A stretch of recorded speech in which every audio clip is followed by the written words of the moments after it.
I've just stepped off Global Airlines' first ever inaugural flight from Glasgow to New York. Here's what it's like on board and what I think. Firstly, Global Airlines is a brand new startup airline founded by James Asquith, who's a young British entrepreneur.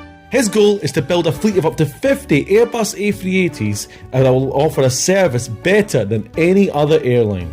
And I do need to mention, no matter what people do say about James Asquith and maybe some of the interesting things behind Global Airlines, he is a really nice guy and he also has severe passion for the industry.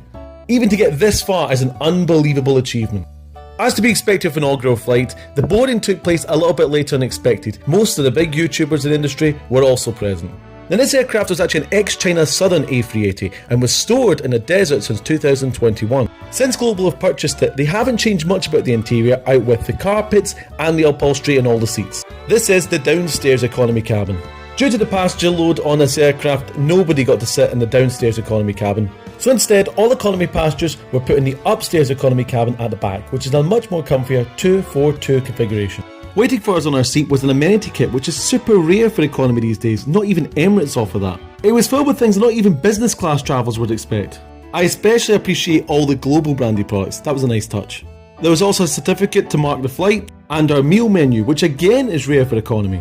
In this we'd find snacks and drink, our lunch, which consisted of a chicken or sea bass option, along with a lemon tart, and our second meal service, dinner, which consisted of a steak or cod. That's the sort of service you don't get on British Airways these days. I do also have to point out that alcohol is included along with champagne, even in economy class.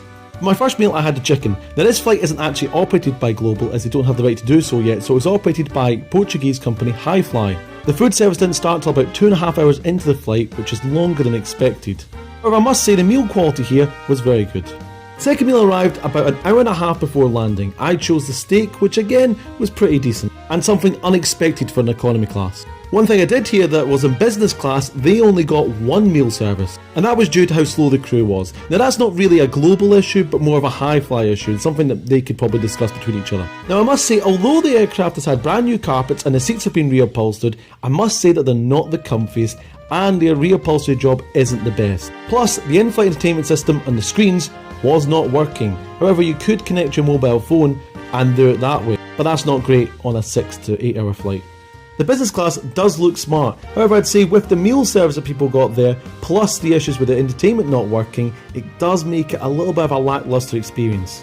After landing, all the passengers were invited to a private event held at the TWA Hotel at JFK. The team at Global had hired out the main lounge inside the hotel lobby. There's a range of food and of course drinks including champagne on offer, along with a chance to meet James